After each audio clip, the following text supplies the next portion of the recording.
366 petir surgawi turun.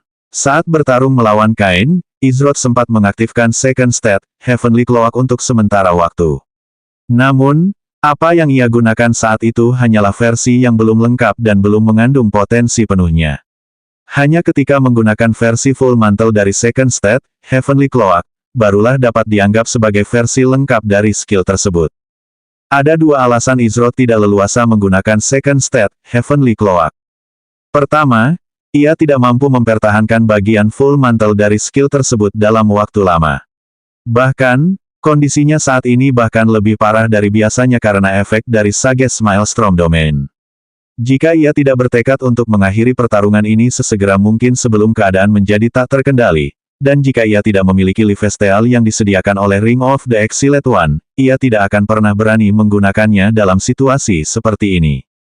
Alasan kedua adalah, bahkan dengan level dan indera persepsinya yang mengerikan saat ini, ia tidak mampu mengendalikan kekuatan full mantle dengan baik. Terlebih lagi ketika ia sudah mengaktifkan Flickering Steps. Namun, ia punya cara tertentu untuk menutupi kelemahan sementara ini. Masalahnya, itu hanya bisa dianggap sebagai solusi jangka pendek. Saat itu, arus listrik ungu terus mengalir di seluruh mantel yang menyelimuti Izroth. Pergerakan dan kecepatan arus listrik tersebut hampir membuatnya terasa hidup karena menyerupai detak jantung. Meskipun domain ini jelas jauh lebih kuat daripada domain sebelumnya, sangat disayangkan dia tampaknya tidak tahu cara memanfaatkannya secara maksimal. Sosok Izroth mulai melengkung dan membengkok dengan cara yang aneh. Sesaat kemudian, kilatan kecil cahaya ungu muncul sebelum ia tak terlihat lagi. Saat ia ditemukan, ia telah mencapai titik buta di belakang Sage. Yang paling aneh adalah gerakannya sama sekali tidak bersuara. Seolah-olah tidak ada apa-apa di sana. Tidak, itu tidak sepenuhnya benar. Krurkle, ledakan. Di tempat Izroth berdiri beberapa saat yang lalu, suara yang menyerupai guntur yang meledak-ledak bergema di seluruh area. Namun, suara itu sendiri tertunda karena tidak mampu mengimbangi gerakan Izroth. Dengan kata lain, ia baru saja menembus penghalang suara hanya dengan kecepatannya sendiri. Namun, setelah melakukannya, Izroth merasakan tekanan dan beban berat yang membebani seluruh tubuhnya karena sebagian HP-nya terkuras. Dia lebih berbahaya dengan domain sebelumnya. Meskipun aku tetap tidak bisa meremehkan domain yang ini. Tapi, tekanan menggunakan full mantle bahkan lebih besar dari yang kuduga. Aku benar-benar tidak mampu mempertahankan ini terlalu lama. Izroth mendesah dalam hati. Hanya karena satu gerakan itu saja, ia telah kehilangan hampir 7% dari total HP-nya. Ditambah dengan kerusakan yang ia terima dari domain pusaran Sage, kerusakan itu jauh dari bertahan lama. Meskipun kerusakan itu akan semakin parah seiring berjalannya waktu dan HP-nya akan menurun lebih cepat, menempatkannya dalam posisi berbahaya. Untungnya, ia memiliki cincin pengasingan dan mengaktifkannya untuk sementara waktu menangkal kerugian yang dideritanya. Tentu saja, bahkan cincin pengasingan pun tidak dapat melindunginya selamanya.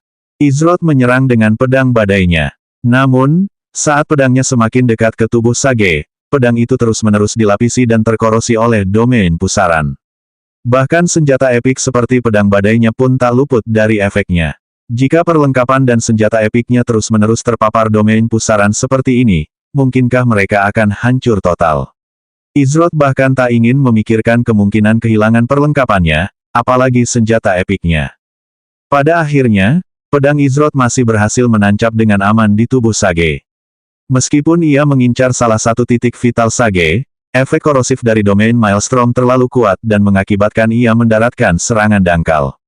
Domain aneh ini terkadang membuat gerakannya terasa canggung, terbatas, dan tidak pada tempatnya, yang justru semakin menambah tekanan saat menggunakan full mantle-nya. Seperti dugaanku, benda itu sudah tidak ada lagi. Benang-benang tipis yang melindungi Sage sebelumnya telah lenyap ketika ia beralih ke domain pusaran air. Tepat sebelum indera penglihatan energinya menjadi kacau, Izroth menyadari perubahan kecil ini. Dengan kata lain, ini memudahkannya melancarkan serangan tanpa perlu khawatir bagaimana ia akan memaksa Sage meninggalkan posisinya dan terus maju untuk mencegah nafas penolakan Sage terbentuk kembali. Petik 2 tanda tanya tanda seru petik 2. Sage sudah berada dalam kebingungan dan kekalutan karena perubahan domainnya yang tiba-tiba, sekaligus berusaha keras mengendalikan kekuatan yang luar biasa dahsyat yang terkandung di dalamnya. Namun, setelah tiba-tiba ditebas oleh Izroth, rasanya seolah-olah sisa kendali yang ia miliki atas dirinya sendiri telah dicampakkan dan dihapus. Mengapa? Mengapa sampah ini masih hidup? Mengapa ia masih bisa melawan padahal ia jelas jauh lebih kuat? Sampah itu tidak mampu melawan apa yang berada di atas mereka. Ya, ia yakin memang begitu. Bukankah begitu? BUUUM. Tiba-tiba, gemuruh guntur memenuhi seluruh alam fana dan terdengar dari atas. Izroth, yang berada di istana langit, tiba-tiba merasa seolah-olah beban dunia berada di pundaknya. Tekanan dari petir surgawi itu sungguh luar biasa, bahkan dari jarak sejauh ini. Apa yang terjadi di atas sana? Tidak seperti ini sampai domain miliknya muncul. Mungkinkah ini hanya kebetulan? Rasanya tidak mungkin. Izroth ingin meluangkan waktu untuk mengamati apa yang terjadi di atas, namun, ia tidak bisa membiarkan perhatiannya teralihkan dari Sage. Sage sedang tidak stabil saat ini, dan orang seperti ini cenderung paling berbahaya ketika mereka berada dalam kondisi seperti itu. Namun, yang tidak diketahui Izroth adalah bahwa ia bukan satu-satunya pemain yang merasakan dan mendengar kilat surgawi itu. Dari Amaharpe hingga Tempest, hingga ke ujung dan kedalaman alam fana, bahkan di dalam ruang bawah tanah, kilat itu dapat dirasakan dan didengar oleh para pemain. Segera setelah itu terjadi, obrolan dunia dan forum resmi RML langsung dibanjiri. Apa-apaan ini? Seluruh dunia berguncang barusan. Pengembang, 1. Perbaiki permainanmu. Lebih besar dari. Seluruh rombonganku musnah di penjara bawah tanah gara-gara bug itu. Kita hampir saja mengalahkan bos terakhir. Aku mau ganti rugi, garis bawah. Fiuh, syukurlah aku bukan satu-satunya yang mengalaminya, lol. Kupikir ada yang salah dengan peralatan gamingku. Ada pemain yang mengatakan bahwa itu pertanda akan adanya event spesial besar, sementara yang lain berspekulasi bahwa itu adalah gangguan pada berkas audio dan sistem sensor game. Bahkan ada yang mengatakan bahwa itu disebabkan oleh pertarungan dua monster boss yang kuat. Pada akhirnya, hal ini menjadi sumber perdebatan sengit yang akan dibahas di seluruh komunitas game RML untuk waktu yang lama. Sementara itu, di area jauh di atas Istana Langit, Zushuatri dan Savarosa berdiri hanya beberapa meter terpisah satu sama lain saat perhatian mereka terfokus pada cakrawala di atas. Savarosa tiba-tiba menyipitkan mata sambil melambaikan tangannya. Hal ini menyebabkan riak-riak yang tak terhitung jumlahnya terbentuk dan menyebar ke seluruh ruang di sekitarnya. Ada beberapa bentuk energi aneh yang terdispersi paksa oleh proses ini dan terpecah menjadi ketiadaan sebelum akhirnya lenyap. Mau lihat apa yang terjadi di sini? Kalau begitu aku tantang kau untuk datang sendiri, kata Savarosa sambil tersenyum tipis. Tadi, ada beberapa eksistensi alam legendaris, juga beberapa kerajaan yang menggunakan formasi sihir atau benda sihir yang kuat untuk memata-matai lokasi mereka saat ini. Namun, tindakan Savarosa tadi telah mengisolasi dan menghancurkan metode-metode yang membuat mereka tidak tahu apa-apa tentang masalah ini. Tentu saja, Savarosa tidak melakukannya untuk melindungi Istana Langit, melainkan untuk melindungi harta berharganya yang berada di bawah sana. Meskipun ia tidak takut akan konfrontasi langsung, perhatiannya akan teralihkan terlalu banyak untuk menghadapi petir surgawi. Oleh karena itu, ia merasa terlalu repot untuk menghadapi tatapan waspada dari makhluk-makhluk tua yang penasaran itu. Namun, ada satu tatapan waspada yang tak bisa ia singkirkan, sekeras apapun ia berusaha. Ini, begitu, ya sudahlah. Lagi pula, benda tua itu tidak akan mengganggu tata krama duniawi, pikir Savarosa dalam hati. Pada saat yang sama, di puncak bukit kecil di lokasi yang jauh, Zi berdiri dengan tangan di belakang punggungnya dan tatapannya tertuju ke cakrawala. Bahkan orang seperti dirinya pun terkejut dengan kemunculan kilat surgawi itu, namun, tampaknya itu bukan karena seseorang yang naik ke alam ilahi. Lagi pula, bahkan jika mereka naik, peluang mereka untuk bertahan hidup sangat rendah. Makhluk-makhluk di atas sana tidak ingin keseimbangan yang ada terganggu, oleh karena itu, mereka dengan ketat mengatur siapa yang bisa dan tidak bisa memasuki alam ilahi. Tentu saja, jika seseorang cukup percaya diri dengan kemampuannya sendiri, mereka bisa memaksa masuk ke alam ilahi. Namun, melakukan hal itu sama saja dengan menamparkan wajah hampir semua makhluk ilahi di alam ilahi. Siapa yang rela menanggung beban seberat itu? Pada akhirnya, yang bisa dilakukan hanyalah menunggu giliran. Seseorang sedang melawan hukum alam, dan dari kehadiran kilat surgawi, ini bukan masalah kecil. Aku mengerti, jika gadis kecil itu dalam semua ini, maka itu menjelaskannya. Apakah dia akhirnya berhasil dalam kegilaannya? Zi berpikir dalam hati dengan raut wajah yang dalam dan mendalam. Ini dia, kata Zushwatri saat cakrawala di atas terbelah. Rasanya seperti kaca yang retak saat energi mengerikan menyembur keluar dari atas cakrawala. Energi ini berbentuk sambaran petir raksasa berkepala binatang purba yang ganas dan kuno. Simbol-simbol unik tersebar di seluruh sambaran petir yang tak terbaca oleh mereka yang berada di alam fana karena simbol-simbol itu milik alam ilahi itu sendiri. BOOM. Mantra langit, puncak 12 awan. Zushwatri menepukkan kedua tangannya saat 12 lapisan awan tebal terbentuk di area di atasnya. Meskipun awan-awan ini tampak lembut dan mudah ditembus, mereka jauh dari kata sederhana. Mereka dengan mudah mampu menangkis serangan seseorang di puncak alam legendaris. Meskipun demikian, 3 lapisan pertama langsung hancur di hadapan kekuatan petir surgawi. Yang lebih mengerikan lagi, kilat itu bahkan belum menyentuh awan itu sendiri dan masih sangat jauh. Ini menunjukkan betapa dahsyatnya kekuatan petir surgawi itu. Aku akan memperkuatnya, kata Safarosa sambil mengangkat telapak tangannya ke depan, dan energi merah muda yang misterius namun indah tertanam di awan-awan yang membantu membentuk kembali 3 energi yang hilang. Napas tertinggi peningkatan. Safarosa sepenuhnya menyalurkan kekuatan esensinya ke dalam mantra langit Zushwatri, puncak 12 awan. Zushwatri dan Safarosa tidak berhenti di situ. Keduanya menggunakan total 12 skill penguatan. Masing-masing skill dapat dengan mudah dikategorikan sebagai skill peringkat S atau lebih tinggi. Saat petir surgawi mendekat dan menghantam skill yang menghalangi jalannya, ia menembus babak pertama tanpa menunjukkan tanda-tanda melambat sedikitpun. Ketika mencapai setengah jalan, akhirnya menunjukkan tanda-tanda melambat, namun, wajah Zushwatri dan Safarosa memucat. Jumlah energi yang dikeluarkan keduanya sangat besar dan terus-menerus terkuras karena berbenturan dengan petir surgawi. Namun, di saat yang sama, senyum tipis muncul di wajah Safarosa saat kilat surgawi mendekat. Sebenarnya apa yang sedang ia rencanakan? Sementara itu, di wilayah hutan hidup yang dipilih, dia sudah benar-benar kehilangan kendali. Bunuh. Aku akan menghapus semuanya. Semuanya. Sampah. Orang-orang lemah. Semua yang menghalangi jalanku. Semuanya akan terhapus. Mati. Mati. Mati. Kata-kata Sage tidak ditujukan kepada siapapun secara khusus. Ia bahkan tidak berkontak mata dengan Izroth selama ini dan seolah-olah ia sedang berbicara dengan dirinya sendiri. Tatapan matanya menunjukkan bahwa ia sudah jauh dari kenyataan dan ditelan oleh domain Maelstrom. Sekalipun dibiarkan sendiri, Izroth tahu bahwa nasib Sage telah ditentukan saat Maelstrom domain memperoleh kendali penuh atasnya. Dengan demikian, kekuatan domain Maelstrom menjadi semakin dahsyat seiring laju korosi yang meningkat pesat. Bahkan dengan full mantelnya yang aktif, Izroth kesulitan mendekati Sage karena laju korosinya telah meningkat ke tingkat yang mengerikan. Faktanya, bila pedang badai miliknya telah menghitam pekat akibat efek korosif. Hal ini menyebabkan kekuatan serangan Izroth berkurang setengahnya, sehingga sulit untuk mengakhiri pertarungan dengan cepat. Namun, ia belum kehabisan cara. Izroth menghindari hembusan angin tiba-tiba yang mengarah ke arahnya. Semakin ia bergerak, semakin cepat efek korosif dari domain Maelstrom bekerja.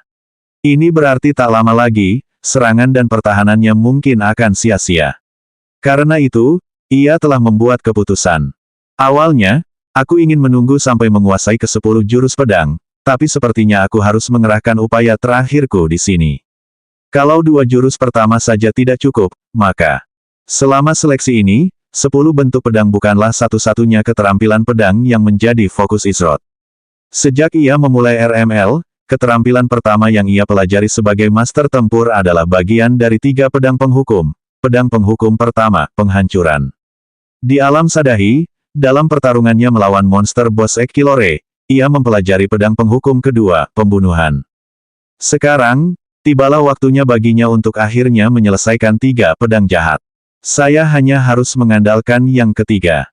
1. Devs, adalah kependekan dari developer yang merupakan orang-orang yang mengembangkan game 367 Penghancuran Dunia yang Damai. Efek korosifnya semakin kuat setiap saat. Bahkan tubuh emas surgawiku pun tak mampu melindungiku. Pilihanku saat ini semakin terbatas. Domain-domain ini cukup merepotkan untuk dihadapi dalam konfrontasi langsung. Dari apa yang kulihat sejauh ini mengenai 8 domain utama teratas, kekuatan mereka dengan mudah melampaui kemampuan peringkat S. Aku penasaran domain macam apa yang dimiliki orang itu. Izrod bertanya-tanya seberapa kuat domain milik seseorang seperti Kain atau Zushuatri. Jika orang seperti Sage dan Roudin mampu mendapatkan domain, maka sangat kecil kemungkinan orang seperti Kain atau Zushuatri tidak mampu melakukannya. Namun, itu hanyalah pikiran sekilas Izrod. Saat ini, ia harus menemukan cara untuk mendekat guna mengatasi efek korosif domain Maelstrom karena efek tersebut secara langsung memengaruhi serangan, pertahanan, dan pergerakannya. Izrod mengembuskan napas dingin saat posisi pedangnya berubah menjadi santai dan tanpa wujud nyata.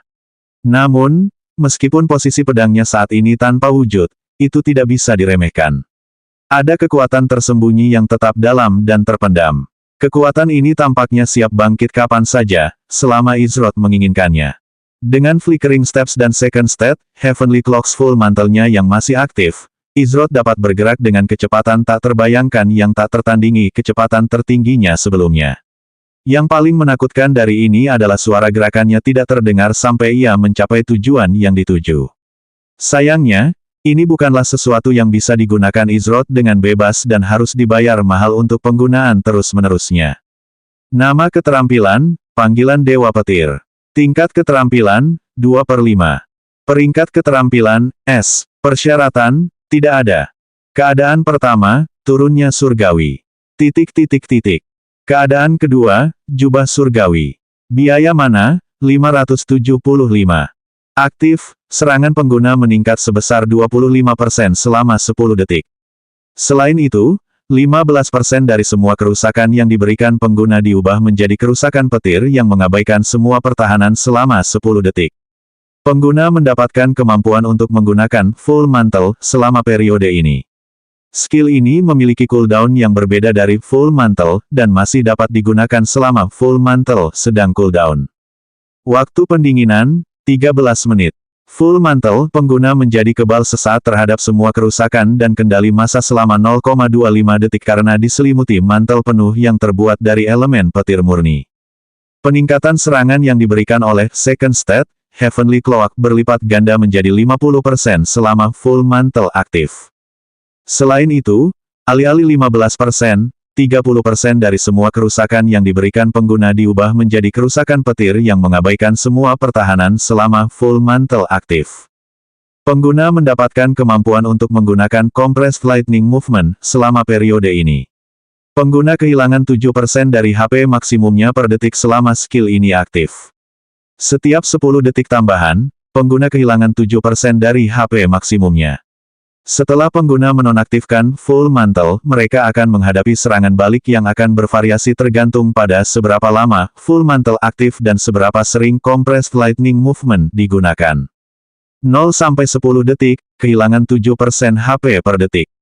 11-20 detik, kehilangan 14% HP per detik. 21-30 detik, kehilangan 21% HP per detik. Waktu pendinginan, 24 jam. Compressed Lightning Movement pengguna mendapatkan peningkatan kecepatan gerak yang sangat besar sementara yang memberikan tekanan besar pada tubuh dan bervariasi tergantung level pengguna saat ini. Peningkatan kecepatan ini hanya dapat digunakan hingga Max Burst saat ini, 5 kali, dengan kondisi fisik pengguna saat ini. Peningkatan kecepatan ini memungkinkan pengguna untuk bergerak jarak per burst saat ini, 70 meter per 0,10 detik, atau jarak max burst saat ini, 350 meter per 0,50 detik. Pengguna dapat menggunakan semua burst sekaligus. Semakin jauh dan dengan kecepatan tinggi pengguna bergerak, semakin besar tekanan pada tubuh pengguna dan semakin cepat HP pengguna terkuras. Skill ini dapat menyebabkan kematian mendadak bagi penggunanya jika digunakan secara berlebihan. Skill ini tidak dapat digunakan tanpa Full Mantle aktif. Catatan khusus, skill ini tidak dapat ditingkatkan levelnya menggunakan poin skill dan pengguna harus melalui banyak pertempuran untuk maju lebih jauh. Mengaktifkan status lain saat status tersebut sedang aktif akan melipat gandakan biaya mana sebesar 1 plus jumlah status yang sedang aktif. Peringkat skill ini akan meningkat seiring pengguna membuka lebih banyak status. Skill ini dulunya milik seseorang yang berjuang sendirian melawan kekaisaran yang kuat dan menang. Saat itu, Sage tak lagi mampu mengendalikan tindakannya sendiri. Ia telah sepenuhnya dikuasai oleh kekuatan Maelstrom Domain yang tak terkendali. Ini menguntungkan sekaligus merugikan Izroth. Untungnya, Sage tidak memiliki kesempatan untuk mengembangkan pemahamannya tentang domain selama pertempuran mereka. Namun, kabar buruknya adalah karena domain memegang kendali penuh, tidak ada yang dapat membatasi energi mengerikannya. Karena domain Maelstrom juga menghancurkan Sage dan memengaruhinya dengan kemampuan korosifnya, ini berarti pembatas apapun yang biasanya mencegah kekuatan mentah tersebut bocor telah dihilangkan. Ini adalah situasi yang sangat berbahaya di mana satu gerakan yang salah bisa saja merenggut nyawa Izroth. Meskipun ia yakin dengan kecepatannya saat ini, hal yang sama tidak berlaku setelah kemampuan bergeraknya berakhir dan memasuki masa pendinginan. Setelah dengan lihai menghindari angin kencang dan tajam dari Maelstrom Domain, Izroth berhasil mengumpulkan tumpukan pedang badainya yang cukup untuk mengaktifkan Tempest Strikes. Ia menuangkan beberapa poin esens ke dalamnya untuk memaksimalkan jangkauannya, mengubahnya dari 10 meter menjadi 15 meter. Meskipun hanya bertahan selama 10 detik, setelah itu berakhir, skill kecepatan geraknya akan berakhir dan ia tidak akan mampu mempertahankan full mantelnya. Artinya, dalam 10 detik berikutnya, Izroth hanya punya dua pilihan, menang atau kalah. Wush, wush. Izroth mengayunkan dua pedangnya berturut-turut dengan cepat, saat dua bilah angin melesat di udara menuju Sage. Bilah pertama diarahkan ke angin dingin yang datang dari domain Maelstrom yang menjadi sumber utama masalah Izroth. Bilah kedua diarahkan ke Sage sendiri. Pedang angin pertama membawa aura kuat yang menangkis semua yang bersentuhan dengannya. Ini berkat penggunaan bagian penghitung pedang dari skill bentuk pedang kedua, gelombang pengembalian. Ia memastikan untuk menggabungkannya dengan sebagian esensinya sendiri, jika tidak, mustahil pedang itu dapat menahan serangan yang dihasilkan oleh domain pusaran. Meskipun sempat berjuang sejenak dan tampak hampir dikalahkan, pada akhirnya, pedang penghitung Izroth berhasil dan angin kencang diarahkan ke Sage. Adapun bilah angin kedua, sebenarnya jauh lebih cepat daripada bilah angin pertama. Bilah angin ini mengandung sedikit elemen petir, namun terpisah dari elemen angin dari serangan badai. Ini adalah wujud pedang ketiga Izroth, guntur yang runtuh. Izroth telah belajar cara mengendalikan fusi elemen agar tidak menguras HP-nya secara paksa setiap kali digunakan dengan mencari sumber energi yang bisa digunakan. Saat ini, mustahil bagi Izroth untuk mengambil risiko merusak HP-nya sebegitu parahnya dan akibatnya pasti akan berakhir dengan kematiannya. Karena itu, ia berhati-hati agar tidak salah melakukan fusi elemen. Lagi pula, wajah seperti apa yang akan ia miliki jika ia benar-benar bunuh diri? 6935 plus 7351 2066 plus 2189. Wujud pedang ketiga Izroth, guntur runtuh menghantam tubuh Sage saat HP Izroth melonjak berkat 106% lifesteal-nya saat skill life reaping-nya aktif. Namun, saat ini ia kehilangan lebih dari 1800 HP per detik karena efek full mantle dan Maelstrom Domain-nya.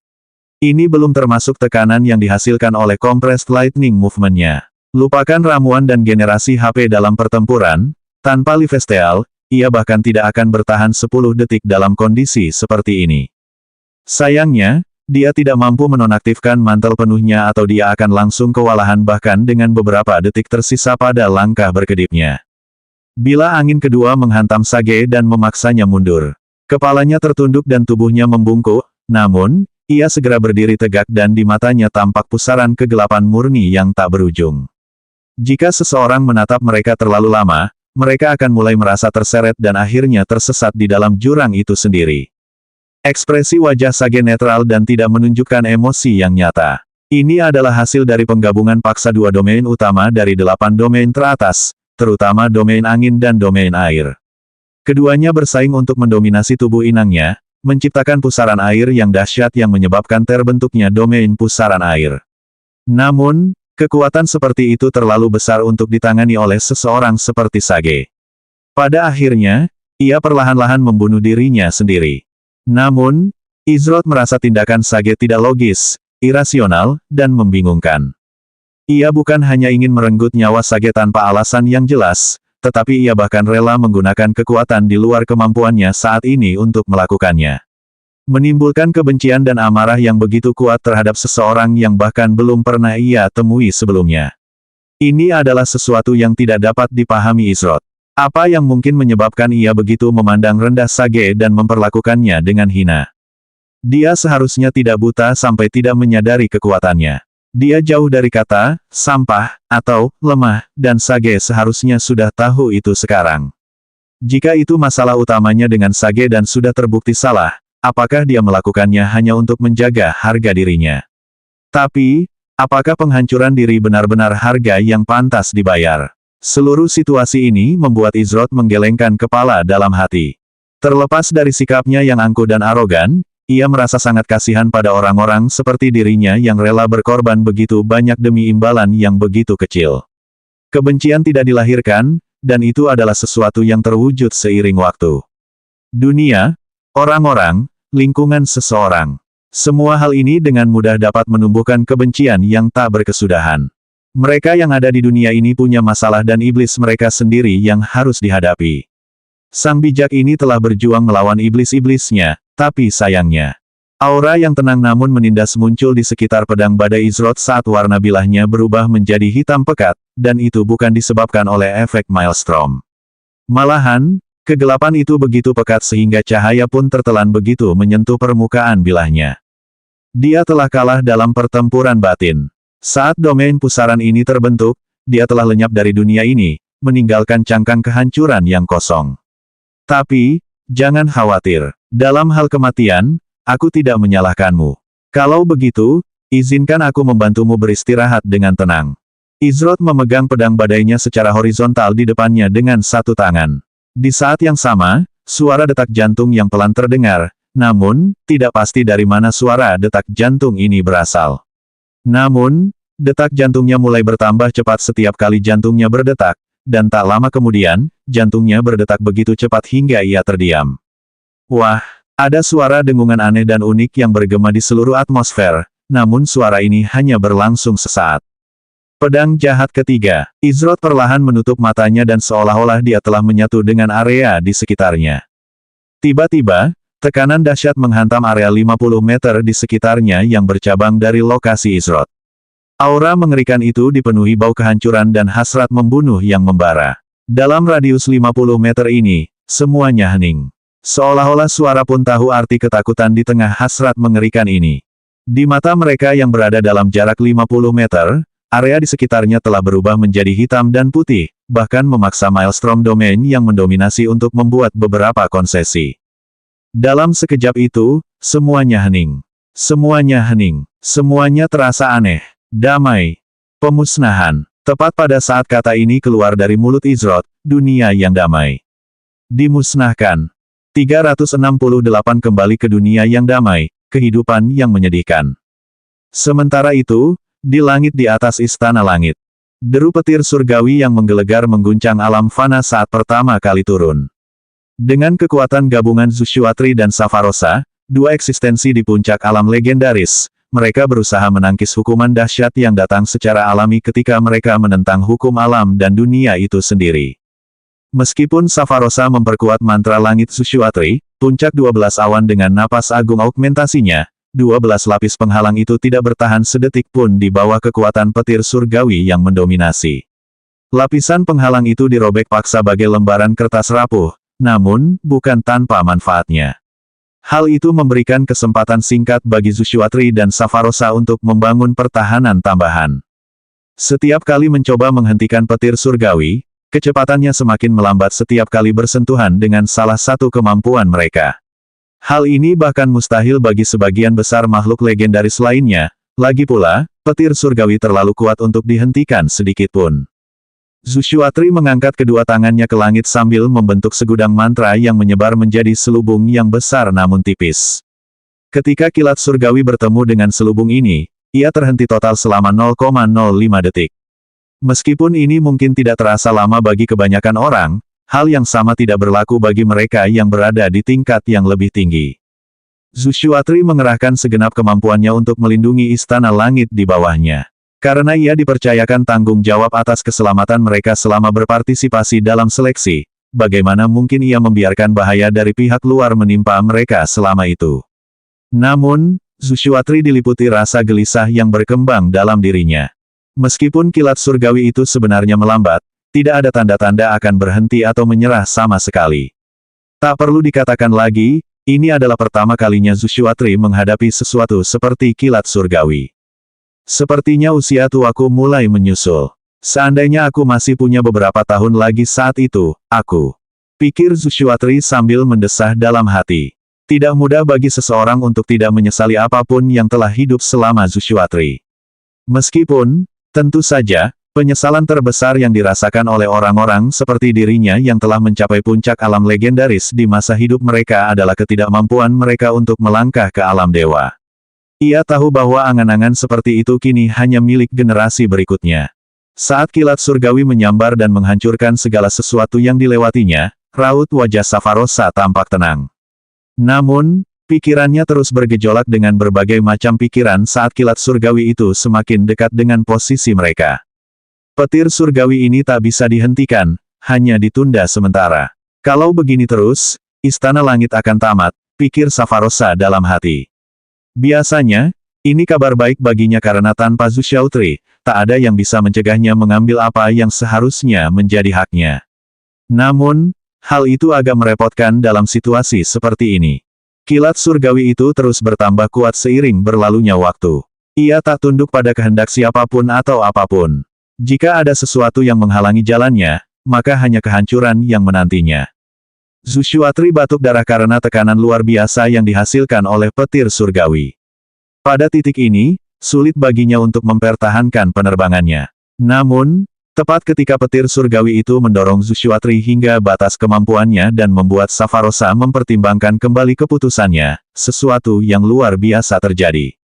Tiba-tiba, kilat surgawi itu benar-benar menghentikan gerakannya. Secara harfiah, kilat surgawi itu membeku di udara saat turun dari cakrawala. Apa yang sedang terjadi? Sekalipun mereka berdua ingin menyombongkan diri bahwa mereka begitu kuat sehingga bahkan kilat surgawi pun hanya bisa berhenti di hadapan kekuatan mereka, mereka tak akan berani melakukannya. Tak diragukan lagi, mereka mengerti bahwa bukan usaha mereka yang menyebabkan fenomena aneh ini terjadi. Kemudian, seolah dipanggil dan ditarik kembali ke cakrawala, kilat surgawi itu kembali ke tempat asalnya. Retakan yang dibuatnya saat menerobos cakrawala juga telah diperbaiki dan tak ada satupun jejaknya yang pernah turun ke alam fana. Zushuatri mengerutkan kening, mencoba memahami tindakan kilat surgawi. Meskipun ia belum pernah berhadapan langsung dengannya sebelumnya, bukan berarti ia tidak mengetahui pengetahuan tentangnya. Berdasarkan pengetahuannya saat ini, hanya ada 3 cara bagi kilat surgawi untuk kembali ke cakrawala. Yang pertama adalah bahwa seseorang yang telah berhasil melangkah ke alam dewa mampu bertahan dari dampaknya dengan sukses, sehingga alam tersebut mundur setelah menyelesaikan tugasnya. Alasan kedua tidak mungkin karena melibatkan makhluk di alam dewa yang secara langsung mengganggu dan memaksanya mundur. Namun, pengaruh mereka sangat terbatas di alam di bawah cakrawala, oleh karena itu, kecuali mereka bersedia berkorban besar, maka hal itu mustahil. Alasan terakhirnya adalah bahwa apapun yang menyebabkan kilat surgawi turun sejak awal sudah tidak ada lagi di dunia ini. Jika memang demikian, maka wajar saja jika kilat surgawi tidak lagi memiliki alasan untuk melanjutkan serangannya. Namun, itu berarti tidak mungkin, pikir Zushuatri dalam hati, raut wajahnya terkejut. Tapi, itu mustahil mengingat batasan yang telah ia terapkan pada istana langit. Ia segera menatap istana langit sambil mengamati area di bawahnya untuk mencari seseorang. Namun, saat Zushuatri melakukan ini, ia merasakan ledakan niat membunuh muncul tepat di sebelahnya. Hal ini langsung membuatnya menghentikan pencariannya untuk sementara dan meningkatkan kewaspadaannya. Ia hampir saja membuat kesalahan besar karena tindakannya yang terburu-buru. Bagaimana mungkin ia melupakan seseorang yang licik seperti Safarosa? Saat ia menghadap Safarosa dan hendak berbicara, ia tiba-tiba menyadari bahwa niat membunuh yang dahsyat ini tidak ditujukan kepadanya. Sebaliknya, niat membunuh Safarosa terfokus pada hutan hidup di bawah sana. Atau lebih tepatnya, pada seseorang di dalam hutan hidup. Bocah ini, Bocah ini, beraninya kau, raut wajah Safarosa tampak garang. Untuk pertama kalinya sejak kedatangannya di Istana Langit, ia menunjukkan emosi yang sebenarnya. Berani kamu. Safarosa memasuki keadaan penuh amarah yang tak terkendali saat dia melesat dengan kecepatan tinggi menuju Istana Langit. Berhenti. Zushuatri segera mengejar, namun tubuhnya tiba-tiba membeku saat ia batuk darah dengan keras, membuatnya tertinggal jauh di belakang Safarosa. Petir surgawi itu telah menimbulkan kerusakan yang lebih parah daripada yang ia duga. Ternyata Safarosa tidak mengerahkan upaya sebanyak dirinya dalam hal bertahan melawan petir surgawi. Meskipun Zushuatri tahu ini situasi yang buruk. Dalam kondisinya saat ini, Safarosa sepertinya sudah tidak bisa diajak bicara lagi. Jika memang begitu, bahkan dengan pertahanan Istana Langit yang sudah ada, tanpa kehadirannya tepat waktu untuk mengoperasikannya. Setiap individu yang berpartisipasi dalam seleksi akan dihabisi tanpa ampun. Izroth membuka matanya perlahan. Saat ia melakukan gerakan kecil ini, dunia hitam putih lenyap. Area dalam radius 50 meter itu sunyi senyap, bahkan deru dan bisikan angin pun tak terdengar. Sedangkan domain Maelstrom telah lenyap tanpa jejak. Keadaan kedua Izroth, jubah surgawi mantel penuh telah luntur dan mantel yang terbuat dari petir murni yang menyelimuti tubuhnya telah runtuh dan memudar. Badai di sekitar pedangnya dan gerakannya yang berkedip-kedip pun mengikutinya. Lapisan-lapisan korosi yang terbentuk di atas senjata, baju zirah, dan tubuhnya telah hancur menjadi gumpalan asap hitam. Perasaan ini yang telah lama hilang dariku. Betapa familiarnya. Izroth menatap pedang badai di tangannya. Bila pedang itu telah kembali ke warna biru langitnya yang normal. 3 pedang pengusir setan akhirnya bersatu kembali. Hancurkan semua yang menghalangi jalanmu, bunuh mereka yang berani berdiri di hadapan bilah pedangmu, dan musnahkan dunia yang damai, lalu kembalikan kedamaiannya. Izroth mengingat kata-kata ini seolah-olah baru diucapkan kepadanya kemarin. Saat itu, pedang berbahaya ketiga, pemusnahan membingungkan Izroth, seorang kultivator muda yang relatif baru. Pemahamannya tentang pedang saat itu hanya bisa dianggap dangkal. Saat itu, bagian akhir dari 3 pedang berbahaya selalu luput darinya. Lagi pula, ia telah diajari bahwa satu-satunya tujuan pedang bukanlah untuk melindungi, bukan untuk menaklukkan, melainkan untuk membunuh. Selebihnya hanyalah fantasi yang dilukis oleh mereka yang mencoba memaksakan nilai-nilai moral mereka sendiri kepada orang lain. Izroth memasukkan pedangnya ke sarungnya sambil melangkah maju selangkah demi selangkah sebelum tiba-tiba berhenti. Ia menunduk dan di sana ia melihat seorang gadis dengan mata terpejam dan ekspresi damai di wajahnya. Mungkin orang lain tidak menyadarinya, tetapi di saat-saat terakhir sebelum dunia hitam putih itu lenyap, Izroth dengan jelas melihatnya dengan mata kepalanya sendiri. Tatapan seseorang yang seluruh keberadaannya hanya bisa diringkas sebagai menyedihkan. Di dunia manapun seseorang tinggal, hidup tetaplah tidak adil. Baik itu Seven Realms, Earth, atau bahkan RML, semuanya memiliki satu kesamaan. Selalu ada orang-orang yang akan hancur karenanya. Aku bertanya-tanya, apakah kau mengutukku bahkan saat aku mati?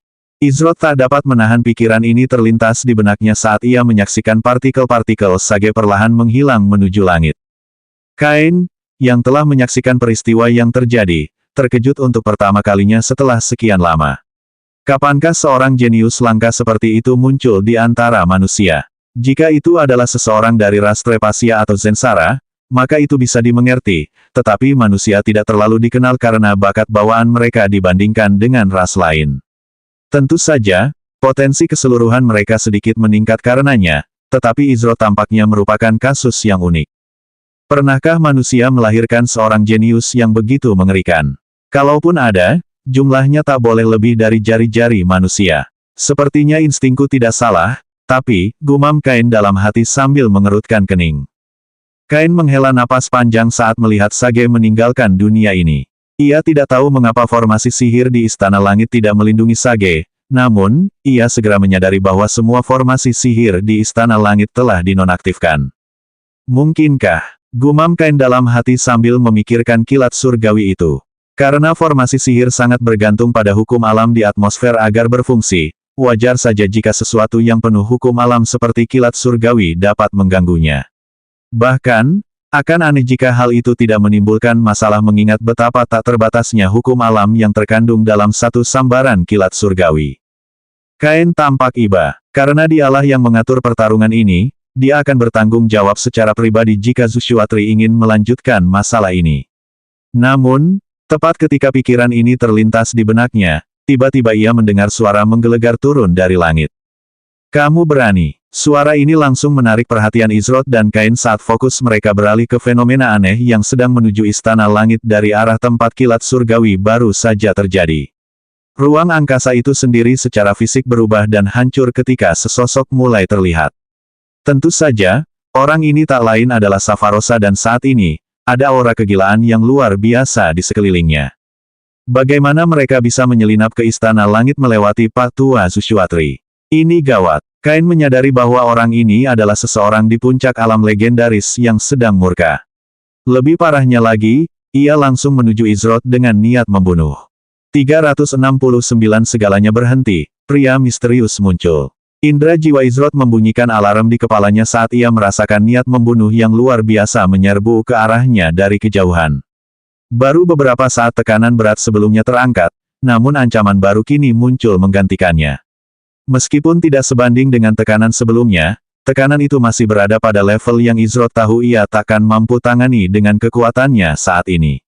Belum lagi, skillku terkunci sementara dan statistikku menurun. Apakah ini efek samping dari penggunaan full mantle yang berlebihan? Saat ini, total statistik Izrod telah berkurang 75%. Bukan itu saja, skillnya juga telah terkunci dan dia tidak dapat menggunakannya. Bahkan skill pasifnya pun telah dibatasi sampai batas tertentu. Biasanya, efek samping dari penggunaan full mantle tidak separah ini, tetapi dia tidak hanya menggunakannya secara berlebihan, tetapi dia bahkan berani mengaktifkan flickering steps di saat yang bersamaan. Tubuh fisik Izrod tidak sanggup menahan tekanan akibat penggunaan langkah berkedip dan keadaan kedua, mantel penuh jubah surgawi. Oleh karena itu, serangan baliknya sama sekali tidak kecil. Inilah yang paling ingin dihindari Izrod dan juga alasan mengapa ia membatasi penggunaan mantel penuh dalam jangka panjang hanya untuk keadaan darurat. Ia mengerti bahwa jika ia membiarkan domain pusaran itu sepenuhnya stabil, peluang kemenangannya akan turun drastis. Mati, teriak Safarosa dengan amarah yang meluap-luap. Puluhan tahun, ia telah menghabiskan puluhan tahun kerja keras untuk berhasil mencapai penyatuan dua domain utama 8 teratas. Setelah sekian lama, ia akhirnya berhasil, namun semua usahanya sia-sia dalam sekejap mata. Bukan hanya itu, tetapi itu terjadi tepat di hadapannya. Saat ini, tak ada apapun di alam fana yang akan menghentikannya mencabik-cabik bocah di bawah itu hingga berkeping-keping tak dikenali. Izrod menggeleng dalam hati. Kenapa hari ini begitu banyak orang asing yang menginginkannya mati tanpa alasan yang jelas? Namun, ketika Izrod melihat lebih dekat sosok yang sedang menuju ke arahnya, ia sedikit terkejut. Orang itu sangat mirip dengan Sage. Perbedaan utamanya adalah penampilannya yang lebih dewasa dan tanpa tanda merah muda di wajahnya. Jadi begitu, Izrod yakin bahwa perempuan yang menginginkan kematiannya pasti ada hubungannya dengan Sage. Jika memang begitu, wajar saja jika ia ingin balas dendam. Namun, yang tidak diketahui Izrod adalah Safarosa tidak peduli pada Sage sendiri, melainkan pada rahasia berharga yang tersimpan di dalam tubuhnya. Tampaknya, berapa tahun lagi ia akan mengulangi kejadian yang sama. Apakah aku harus menggunakan benda itu di sini? Tidak, kalaupun aku melakukannya, tidak ada jaminan aku akan selamat. Dengan tingkat kekuatanku saat ini, itu terlalu berisiko. Tapi, apa aku punya pilihan? Izrod bimbang antara harus berbuat apa. Jika ia benar-benar menggunakan benda itu di tempat ini, ia akan menganggapnya sebagai pemborosan besar. Namun, jika ia tidak melakukannya, kematiannya tak terelakkan.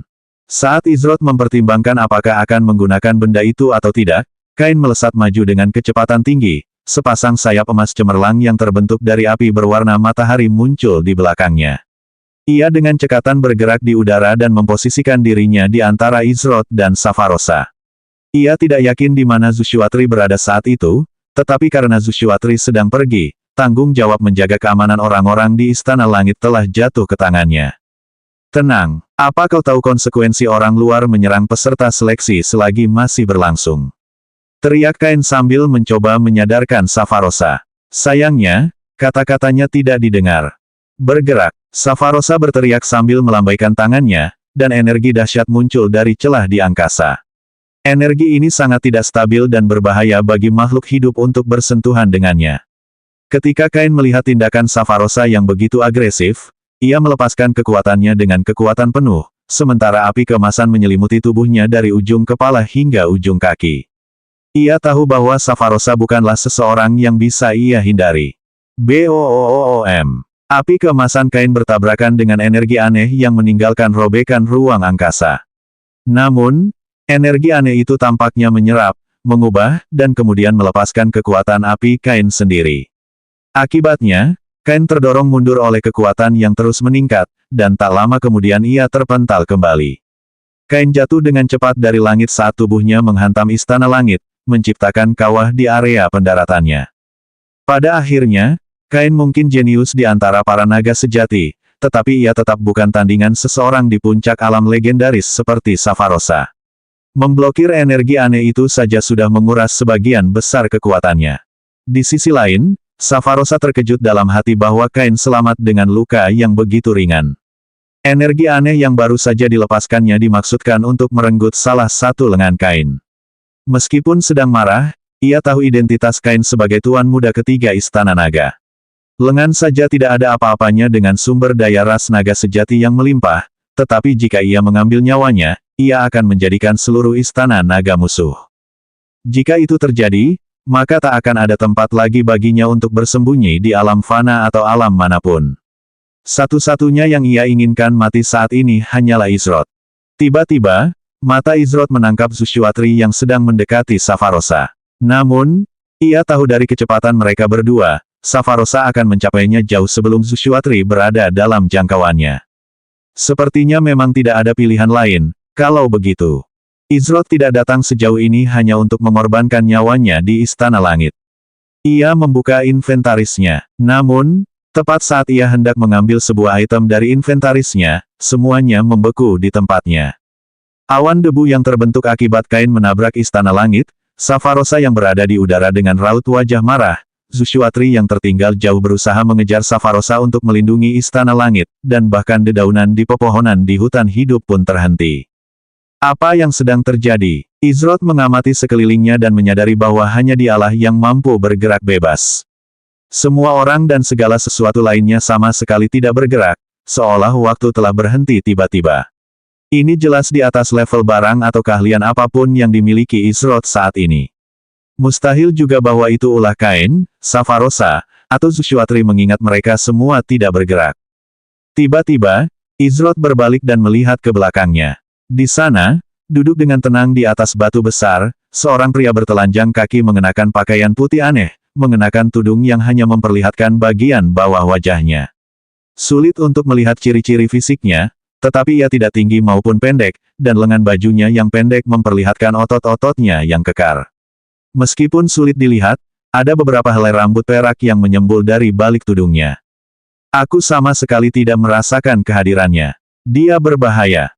Baru saja, Izroth sempat merasakan kehadirannya, tetapi itu hanya karena orang itu mengizinkannya. Saat Izroth berbalik, kehadiran orang itu telah menghilang sekali lagi. Bahkan Aru, anggota ras Pantasmal yang ahli menyembunyikan keberadaan mereka, tak mampu menghindari deteksinya dari jarak sedekat itu.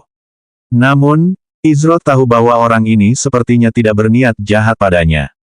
Kalau tidak, ia mungkin tidak tahu bagaimana ia mati. Suasana ini, apakah ini sebuah domain? Rasanya agak mirip dengan domain Maelstrom, tapi, bisakah orang ini mengendalikan waktu? Bukankah itu agak konyol? Seberapa legendariskah kekuatan untuk mengendalikan waktu? Dengannya, seseorang praktis tak terkalahkan di antara mereka yang memiliki kekuatan serupa.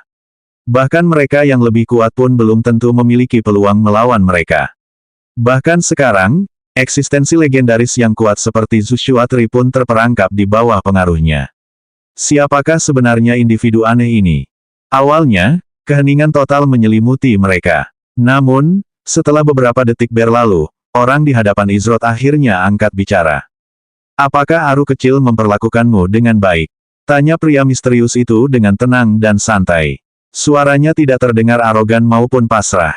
Malahan, ada ketenangan yang tak biasa di dalamnya yang membuat seseorang ingin secara alami mengendurkan kewaspadaan di sekitarnya. Izrod terkejut. Aru kecil. Orang ini tahu siapa Aru. Kalau begitu, mungkinkah mereka yang menugaskan Aru untuk mengikutinya dan akhirnya mengajaknya ikut seleksi? Izrod teringat percakapannya dengan Aru dan ia sangat bungkam soal identitas orang yang memberinya tugas itu. Namun, menurut Aru, ia adalah seseorang yang tak mampu ia singgung di alam fana.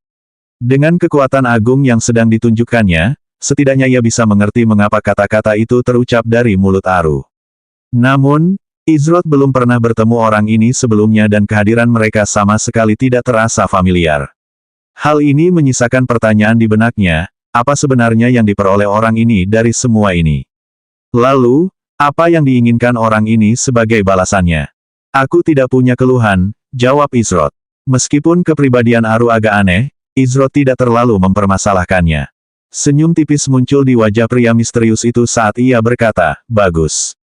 Dia masih muda dan belum berpengalaman, jadi aku khawatir dia akan menimbulkan masalah yang tidak perlu. Aku senang kekhawatiranku ternyata tidak penting. Setelah ia selesai berbicara, keheningan kembali menyelimuti sekitarnya. Hal ini membuat Izrod menanyakan pertanyaan utama yang ada di benaknya.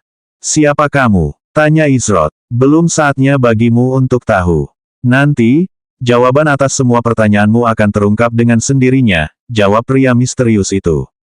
Meskipun Izrod mencoba melihat informasi sistem pria misterius itu, semua informasinya disembunyikan. Karena ternyata memang begitu, Izrod hanya bisa berspekulasi liar. Meskipun itu membuatnya bertanya-tanya, antara pria tua yang ditemuinya di hutan Ek Menjulang, atau pria di hadapannya.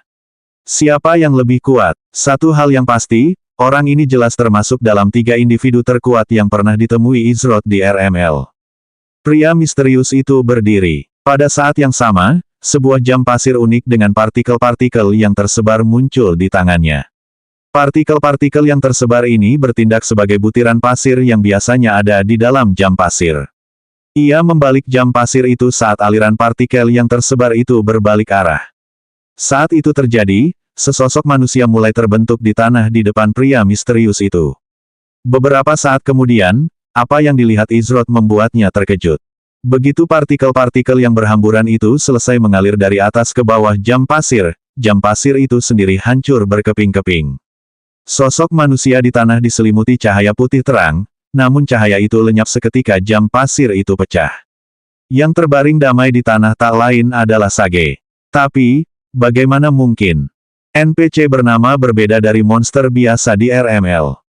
Setelah NPC bernama mati, mereka tidak dapat dihidupkan kembali. Ini adalah fakta yang diketahui oleh para pemain beta yang secara pribadi menguji teori ini. NPC bernama tidak seperti pemain yang bisa begitu saja respawn setelah mati. Setelah mereka mati, itu saja. Seolah merasakan kebingungan Izrod, pria misterius itu berkata, si kecil ini belum boleh mati. Masih ada tujuan yang harus dia jalani. Apa kau masih ingin membunuhnya lagi? 370 hadiah pria misterius, seleksi berakhir.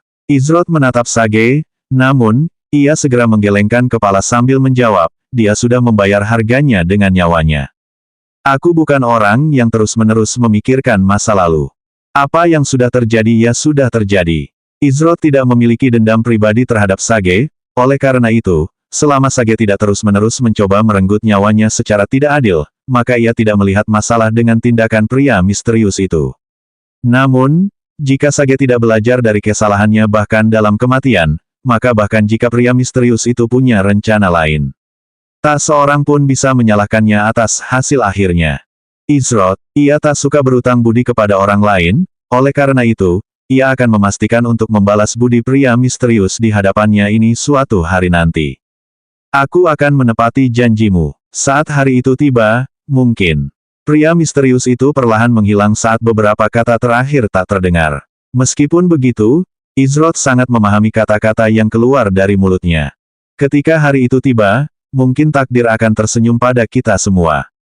Izrod tidak tahu apa maksud pria misterius itu, namun, pertemuan ini justru membuatnya dipenuhi lebih banyak pertanyaan daripada jawaban. Siapakah pria itu? Mengapa ia membantunya? Mengapa ia ingin pria itu berpartisipasi dalam seleksi ini? Siapakah yang ingin secara paksa membatasi pertumbuhan dan perkembangannya? Pada akhirnya, Izrot hanya bisa menghela napas panjang sebelum menyingkirkan pertanyaan-pertanyaan itu dari benaknya. Kurangnya informasi terlalu parah baginya untuk berspekulasi atau mencoba menjawab pertanyaan-pertanyaan itu. Untuk saat ini, yang bisa ia lakukan hanyalah bersabar. Ia percaya bahwa dengan cara apapun, ia akan menemukan jawaban yang ia cari. Sekitar 5 detik setelah pria misterius itu menghilang, waktu mulai mengalir lagi. Mati, Safarosa meraung saat hendak melepaskan gelombang kehancuran ke arah Izrot. Namun, saat ia semakin dekat, ia berhenti mendadak dengan ekspresi terkejut dan tak percaya di wajahnya. Niat membunuh yang dilepaskannya telah lenyap dan perhatiannya terfokus pada sosok yang terbaring tak sadarkan diri di tanah. Tapi, bagaimana mungkin? Tidak, seharusnya tidak mungkin. Tak diragukan lagi, Sage telah mati. Safarosa mengerutkan kening saat merasakan energi aneh yang masih tersisa di atmosfer. Ini, sebuah domain. Bukan sembarang domain, tapi domain yang sangat kuat. Domain ini jelas milik 4 domain asal puncak.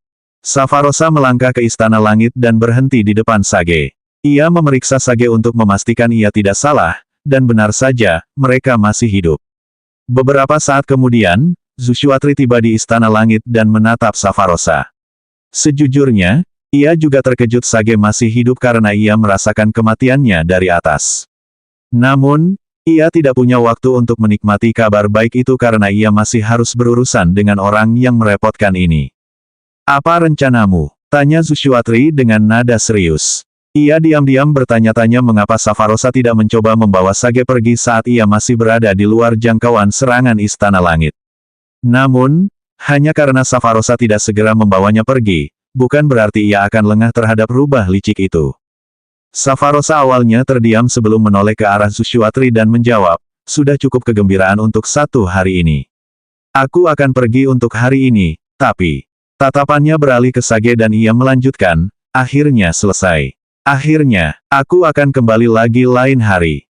Safarosa mengulurkan tangannya dan merobek ruang di depannya saat sebuah lorong menuju kehampaan muncul. Ia tidak tahu siapa itu, tetapi seseorang yang sangat kuat pasti ada di sini sekarang. Terlalu berisiko baginya untuk bergerak saat ini. Ia melangkahkan 1 kaki ke lorong itu, tetapi ia berhenti saat menghadap ke arah Kain yang sudah berdiri. Meskipun Kain tidak dalam kondisi kritis, tentu saja, ia masih terluka oleh serangan ganas Safarosa beberapa saat yang lalu. Putriku baru saja terbunuh di depan mataku, dan aku ingin membalas dendam. Namun, Tuan Muda ketiga Istana Naga berusaha mencegahku. Kuharap Pangeran Naga Muda itu dapat memahami rasa cintaku sebagai seorang ibu dan memaafkan kesalahanku tanpa harus menuntut balas, ujar Safarosa seolah pilihan katanya sudah dipikirkan sebelumnya. Nada suaranya sama sekali tidak tulus, tetapi Kain hanya mengangguk singkat sebagai jawaban. Meskipun kata-katanya tidak tulus, pada akhirnya, yang salah adalah cara ia mengungkapkannya. Memang, seorang ibu memiliki hak penuh di dunia ini untuk membunuh orang yang membunuh anaknya. Bagaimana mungkin ayahnya yang tegas dan adil memperjuangkan masalah seperti itu ketika pihak lawan dibenarkan atas tindakan mereka, bahkan jika secara teknis itu terjadi selama proses seleksi. Bahkan, kemungkinan besar ia akan dihukum karena ikut campur. Kalau begitu, kau harus memaafkan kepergianku yang tiba-tiba. Safarosa memasuki lorong yang langsung tertutup di belakangnya. Ia telah meninggalkan Istana Langit. Zushuatri mendesah panjang dan gelisah. Ia mengerti bahwa Safarosa hanya mundur sementara. Kini setelah Sage berhasil menguasai domain pusaran, metodenya akan semakin kejam dan licik untuk membawanya pergi dari Istana Langit. Ia tahu ia harus bersiap menghadapi hal ini. Anak muda, sebagai gurunya, aku akan berterima kasih atas namanya karena telah menyelamatkan nyawanya. Orang tua ini tidak akan pernah melupakan kesalahannya. Meskipun muridku sedikit bermasalah, itu tidak membenarkan perilakunya. Karena itu, aku akan meminta maaf atas namanya. Zushuatri berkata kepada Izrot dengan nada tulus. Mengenai entitas tak dikenal yang telah memasuki Istana Langitnya. Dia tahu pertanyaan apa yang tidak boleh ditanyakan ketika menyangkut orang itu. Izrot bingung harus tertawa atau menangis. Yah, ia rasa lebih baik Zushuatri benar-benar berpikir seperti itu. Tidak ada gunanya mengoreksinya. Karena penguasa Istana Langit begitu tulus, bagaimana mungkin aku menyimpan dendam? Tenang saja, apa yang sudah terjadi ya sudah terjadi, tegas Izrot. Kain terdiam menyaksikan Izrod dan Zushwatri bertukar kata. Ia merasa ada yang aneh pada Izrod. Kekuatan yang selama ini menekannya telah lenyap tanpa jejak. Namun, sepertinya Izrod tidak ingin membahas masalah ini untuk sementara waktu, oleh karena itu, ia tidak akan melanjutkannya. Setelah berdiskusi beberapa hal dan bertukar kata-kata ramah, Zushwatri berdeham dan berkata, "Sekarang, sudah waktunya saya kembali ke panggung. Maukah Anda menemani saya, Tuan Muda Ketiga?" Setelah itu, Zushwatri dan Kain kembali ke istana bersama Resi yang tak sadarkan diri. Setelah semuanya berakhir, tidak ada lagi kejadian seru atau tak terduga. Menit-menit terakhir seleksi terasa berlalu begitu cepat, dan setelah suasana akhirnya tenang, seleksi pun resmi berakhir. Peserta yang tersisa dalam seleksi diangkut kembali ke platform setelah seleksi berakhir. Pada akhirnya, hanya tersisa 20 peserta dari 1000 peserta awal. Tingkat kelangsungan hidup mereka hanya 2%. Akhir seleksi tim kedua resmi berakhir. Sekarang saya akan mengumumkan 10 peserta teratas. Ke-10 anggota ini akan bertindak sebagai perwakilan alam fana dalam pertarungan Kekaisaran Lustrum yang akan datang. Zushwatri mengumumkan, yang membuat para peserta lainnya gelisah. Hal yang sama juga ada di benak mereka, siapa yang berhasil masuk 10 besar. Namun, Izrod punya pertanyaan lain. Pertarungan Kekaisaran Lustrum. Selanjutnya bab 371 informasi mengenai pertarungan Lustrum Imperial, 10 teratas diumumkan.